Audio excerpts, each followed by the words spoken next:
As an artist, looking at the city, of course, is something I love to do, and in some way I'm sort of foraging my own community and my urban ecology to make my large-scale installations. When I thought of that, I was accumulating a lot of discards, and I was also accumulating things that people were no longer valuing. And so that kind of led me to think about ecology, urban ecology in Chinatown. And first stop, I literally came off and saw what I'm going to call the canners, and I'm going to kind of talk about what that means. So these are usually the elderly population holding carts, and they're filled with plastic recyclables. There's a 5-cent redemption, like cash redemption for certain bottles, cans, plastics. And this came about from an act of a bill called the Bottle Bill. You don't need a proof to redeem them, so that anyone can redeem at a retailer or what they call a redemption center to get their 5 cents. Studies have shown that the only way to make litter less of a problem, litter sort of generically considered, is with a bottle bill. But only 10 states have a bottle bill. If this were to really be a source of support for people who need the extra nickels, we're talking nickels, right? There are certainly better ways to structure the law and to enforce the existing laws in ways that then would make it less difficult and less easy to cheat the people who are actually pulling the containers off the street. There's only one nonprofit redemption center in New York. It's in Brooklyn. It's called Sure We Can. It was founded by a Roman Catholic nun about 10 years ago.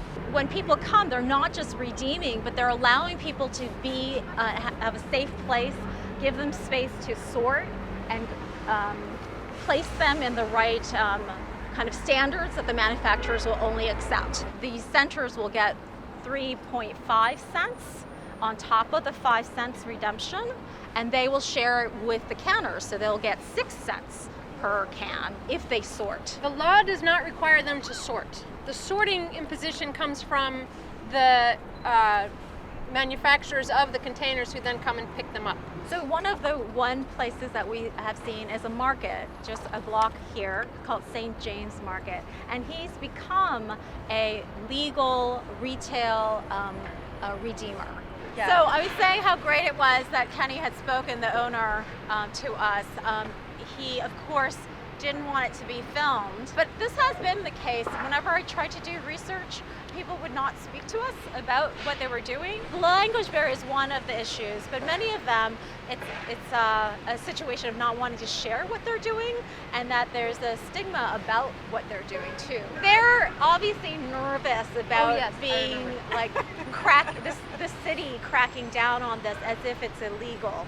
And in some way, technically it's illegal, meaning that the person who consumed and purchased it should be redeeming it, right? But the law also says that you can redeem without proof of purchase. This is the headquarters for the Department of Sanitation. If you look right over the door, it says the Departments of Health, Hospital, and Sanitation.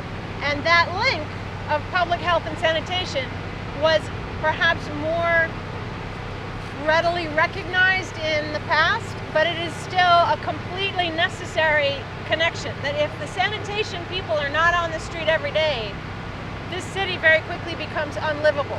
But just so you know, sanitation is not picking up everything, and sanitation is also not responsible for instance, garbage in the parks, garbage on the subway tracks, garbage on a highway. Those are 3 separate city agencies. People see trash and they think, well, it's sanitation's responsibility. Not so. Because of a long historical set of factors that carved up the problem according to, in part, the location and who has jurisdiction of that location. One of the fascinating things about the informal economy of the can redeemers is how it fits into this much older history of the city's struggle to keep itself clean, and where is the balance between an informal economy, municipal responsibility, and formal economic processes. And it's never been a static, settled determination because, of course, the city itself is always changing. So I had read that there was about 5,000 canners. Of course, this is like informal because who's counting, you know. But that is sort of a number that's been floated around, and that's been a huge increase of canning. People doing it as secondary income. They're not all homeless. They're doing it as night income as well. Many of them, of course, are coming from the immigrant community. They're seen as being entrepreneur. The bottle bill happened when they were mostly doing it for carbonated soda cans, you know. But now this whole water bottle industry and the non-carbonated drinks, the teas, the juices, you know, there's so many other targets in the manufacturer who are not doing the 5 cents redemption too, you know. So things have really shifted since the 80s, right? But the redemption law hasn't changed either.